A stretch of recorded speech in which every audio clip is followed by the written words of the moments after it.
Hi guys, my name is Courtney and I am that girl and that girl is me. And today I'm going to be teaching you about Roman engineering. There is going to be 4 inventions that I'm going to tell you about. Number 1, concrete.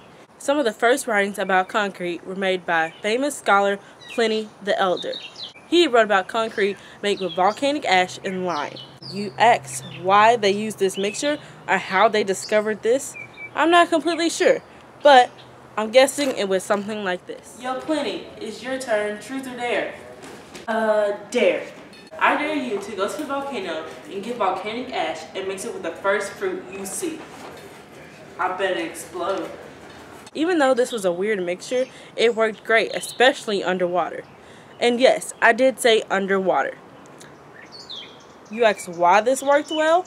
Well, because the mixture was packed into wooden forms, and the seawater caused a chemical reaction that kept the cement together. Number 2, aqueducts. Before I tell you how the Romans built aqueducts, you need to know what an aqueduct is. An aqueduct is an artificial channel for conveying water, typically in the form of a bridge across a valley or other gap. So basically, a bridge for carrying water. Rome's first aqueduct was made in 312 BC. It was planned and ran by Appius Claudius Seius. Rome needed aqueducts because they couldn't just go get drinkable water from the Tiber River or the ground. I think that the idea Appius came up with was something like this. Oh my gosh, I am so thirsty. I can't drink water out of the Tiber River because Jimmy over there just died because he drank water out of the Tiber River. And I can't drink groundwater because his wife just died from that. And I can't drink bottled water because that isn't invented yet. Number 3. During the Roman Empire, the Romans had built a 74,565-mile long road. Do you know how long that is? That is an estimated 156,288,000 steps. A super long walk. I don't even know how many days that is. You know how many days that would take you to walk that long? They made these roads with 5 layers. The first layer was huge stones. Next was broken stones, pebbles, and cement. Then cement and broken tiles. Second to last was paving stones. Last but not least was the curbstones. You may ask why they used so many layers? I'm not really sure. I guess they just really wanted to be prepared for anything. Like, what if horses were riding on the road and, like, you know, they knocked off one of the layers? You still got another layer. And as you can see, concrete was very helpful in the building of roads. So concrete was kind of like a thing. The volcanic ash and lime may sound crazy, but it kind of helped with a bunch of things in Roman engineering. I think that the idea for so many layers happened like this. Guys, what are we going to do about this road problem? Romans need a way to travel. What are we supposed to do about this?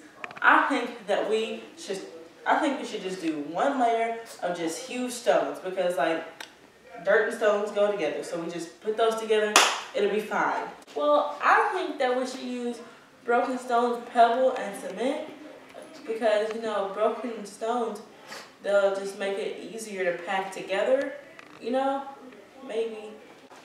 Well, I think that we should use cement and broken tiles because, you know, I agree with the cement thing because cement is strong and stuff, but like tiles is like even stronger and even easier to put together, you know. Guys, I think we should just get all about this and just use paving stones, you know, because paving stones are just like easier. They're like a firm layer anyway. All we need is paving stones, you know. Yeah, guys, I think we should just use curbstones because curbstones are like the best in the world. They're like nice stones, you know. Like, they can be used on the side of things, they can be used for decoration. And we want our roads to look nice because if our roads don't look nice, then nobody's going to want to, like, go on our roads, you know? Why don't we just use all of them? Number 4, Roman weapons. Roman weapons are what really gave them an advantage in the battlefield and what made their empire so big. Like, their empire stretched from, like, all the way from original Rome in Italy to, like, Egypt. Like, that's a really big empire. Some of the most powerful and helpful weapons were the ballista and the onager. Let's talk about the ballista first. It's kind of like a crossbow and a catapult had a baby and they named it ballista. It also has a nickname called Boat Thrower. Weirdest nickname ever. I think that Ballista was invented something like this. You, Ballista, you are my favorite child. You, my son, boat thrower. You are a good boat thrower. That's why I named you Boat Thrower. Yeah. But please hold on. I have to think of a new Roman invention, a new weapon. What if I name the weapon Ballista and give it the nickname Boat Thrower so I can honor both of my children? Next is the onager. It is also very similar to a catapult. An onager is also a name for like a wild donkey, which goes great with what the word onager actually means. To operate this weapon was a real challenge. You basically had to violently throw a sling type of thing to work the machine. So that was the end of the video, guys. Thank you for watching, and have a good day.